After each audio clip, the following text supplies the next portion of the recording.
রব্বুল আলামিন বলেন, ওয়াইজ ক্বালা ইব্রাহিমু রাব্বুহু বিকালিমাতিন ফাতাম্মাহুন্না ক্বালা ইন্নী জাঈলুকা লিন-নাসি ইমামা।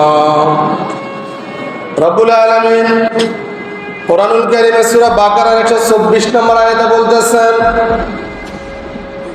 পয়গম্বর ইব্রাহিম আলাইহিস সালাতু ওয়াস সালামকে আমি একটার পর একটা পরীক্ষা করেছি।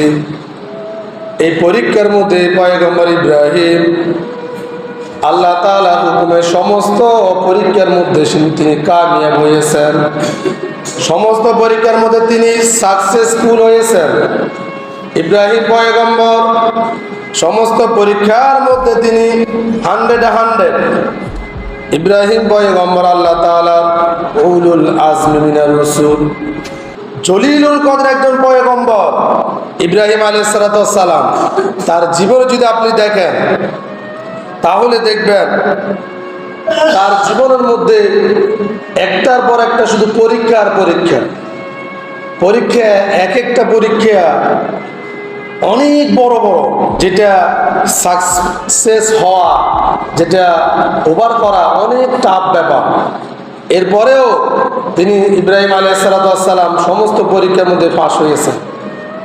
রব্বুল আলামিন বলতেন, ইয ক্বালা লাহু রাব্বুহু আসলিম ক্বালা আসলামতু লিরাব্বিল আলামিন। রব্বুল আলামিন বলতেছেন, ইব্রাহিম তুমি আত্মসমর্পণ করো। ইব্রাহিম পয়গম্বর বলতেছেন, আল্লাহ আসলিম, আমি এই মুহূর্তে আত্মসমর্পণ করলাম। কার কাছে? আল্লাহ তাআলার কাছে আত্মসমর্পণ করলেন। আবার আমরা যে মুসলমান দাবি করে, আমরা যে মুসলমানিত্ব দাবি করে আমাদের এই মুসলমান নামটা রেখেছেন, এই মুসলমান নামে আমাদেরকে অবহিত করেছেন ইব্রাহিম আলাইহিস সালাতু ওয়াস সালাম। সুবহানাল্লাহ বলেন। আমরা যে মুসলমান এই নামটাকে অবহিত করেছেন ইব্রাহিম আলাইহিস সালাতু ওয়াস সালাম। গোটা দুনিয়ার সবচাইতে নেতা যখন একটার পর একটা পরীক্ষার মধ্যে উত্তীর্ণ হলেন, ইব্রাহিম আলাইহিস সালাতু ওয়াস সালামকে আল্লাহ বললেন, ইব্রাহিম যেহেতু তুমি পরীক্ষার মধ্যে একটার পর একটা পাশ হয়েছ, তার বিনিময় স্বরূপ মিল্লাত আবিকুম ইব্রাহিম, আমি গোটা দুনিয়ার জন্য তোমাকে নেতা বানিয়ে দিলাম। সুবহানাল্লাহ বলেন। গোটা দুনিয়ার জন্য আমি নেতা বানিয়ে দিলাম, ইমাম বানিয়ে দিলাম গোটা মুসলিম মিল্লাতের জন্য। এই জন্য ইব্রাহিম আলাইহিস সালাতু ওয়াস সালামের জীবনে আপনারা পড়ে দেখবেন, আল্লাহ বলেন, ইব্রাহিম তোমাকে আমি সন্তান দিব। ইসমাইল আলাইহিস সালাতু ওয়াস সালামকে বৃদ্ধ বয়সে ইসমাইলকে আল্লাহ তাআলা দান করলেন। ইসমাইলের পরে ইসহাককে দান করলেন। ইব্রাহিম আলাইহিস সালাতু ওয়াস সালামের দুই সন্তান আপনারা সবাই জানেন। ইসমাইলের সেনের মধ্যে কোনো নবী নাই, ইসমাইলের বংশের মধ্যে কোনো নবী নাই, কিন্তু সমস্ত নবীগুলো ইসহাকের বংশের মধ্যে প্রায় লক্ষাধিক নবী।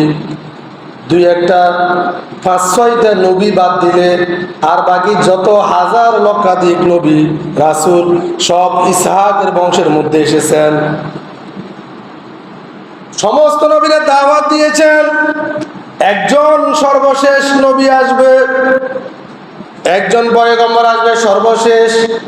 তারা অহংকার করতে আরম্ভ করলো, যেহেতু সমস্ত নবীরা আমাদের এই সেইনের মধ্যে ইসহাকের বংশের মধ্যে যেহেতু হাজার নবী, এরা ভেবেছিল মুহাম্মদ সাল্লাল্লাহু আলাইহি সাল্লাম আমাদের বংশের মধ্যে আসবেন। এমনকি অনেক নবীরা ইসমাইলের এই বংশকে আটপুরাও বলেছিলেন, কিন্তু আল্লাহ তাআলা ঘটনাকে উল্টিয়ে দিলেন। রব্বুল আলামিন তাদের অহংকারকে শূন্য বিশূন্য করে দিলেন। সর্বশেষ নবী আখিরি পয়গম্বর নবী মুহাম্মদুর রাসূলুল্লাহকে আল্লাহ তাআলা সাল্লাল্লাহু আলাইহি সাল্লামকে ইসমাইলের বংশের মধ্যে পাঠিয়ে দিলেন। সুবহানাল্লাহ বলেন। এই আমরা হলাম ইসমাইলের বংশধর, মুহাম্মদ সাল্লাল্লাহু আলাইহি সাল্লাম হলো ইসমাইলের বংশধর। এই বংশের মধ্যে আল্লাহ আখিরি পয়গম্বরকে পাঠালেন। আর বাকি হাজার হাজার প্রায় কয়েকজন নবী বাদে লক্ষাধিক নবী এসেছেন এই সেইনের মধ্যে, ইসহাকের সেইনে। এই জন্য সর্বশেষ নবী মুহাম্মদ সাল্লাল্লাহু আলাইহি সাল্লাম ইসমাইলের এই বংশে। তখন তাদের অহংকার চূর্ণ বিচূর্ণ হয়ে গেল। রব্বুল আলামিন বলতেছেন, ইব্রাহিম তুমি কাবা ঘর দাও।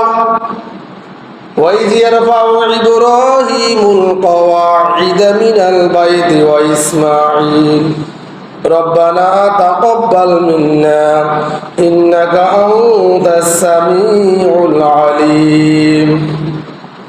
রব্বুল আলামিন বলতেছেন সূরা বাকারার মধ্যে, ও ইব্রাহিম, ইসমাইল, তুমি আমার ঘরটাকে সংস্কার করো, তুমি মিস্ত্রি হয়ে যাও, আর তোমার সন্তান ইসমাইলকে যুগলি বানিয়ে আমার ঘরের কাজ আরম্ভ করে দাও, কাবা ঘরের কাজ আরম্ভ করে দাও। ইব্রাহিম আলাইহিস সালামের একজন পয়গম্বর, কিন্তু রাজমিস্ত্রি। সুবহানাল্লাহ বলেন। রাজমিস্ত্রি হিসেবে আল্লাহর ঘরের কাজ করতেছে। আমরা লজ্জা লাগে, আমরা নিজেকে অনেক ছোট মনে করি মসজিদে কাজ করা, অথচ নবী গোটা দুনিয়ার হাজার হাজার নবীদের চাইতে অন্যতম একজন নবী, সেই পয়গম্বর রাজমিস্ত্রি হয়ে ছেলে ইসমাইল তাও নবী, তার সন্তানকে যুগলি বানিয়ে আল্লাহর ঘরে কাজ আরম্ভ করে দিলেন। যখনই কাজ আরম্ভ করলেন, একটু উঁচু হয়ে গেল ওয়াল, তখনই আল্লাহ রাব্বুল আলামিন ইব্রাহিম বলতেছেন, আল্লাহ আর তো আমি হাত দিয়ে নাগাল পাই না। রব্বুল আলামিন বলতেছেন, ইব্রাহিম তুমি কাজ চালিয়ে যাও, ওই যে পাথর দেখতেছো পাথরের মধ্যে দাঁড়িয়ে যাও। অটোমেটিক্যালি এই পাথরকে আল্লাহ তাআলা লিফটের মতো বানিয়ে দিলেন। আল্লাহু আকবার বলেন। দুনিয়ার পাথরকে যদি আপনি হাজার বার লাথি মারেন, হাজার বার যদি আপনি লাথি দেন, এই পাথর কখনো আপনার পায়ের দাগ বসবে না, বসবে? কখনো সম্ভব না।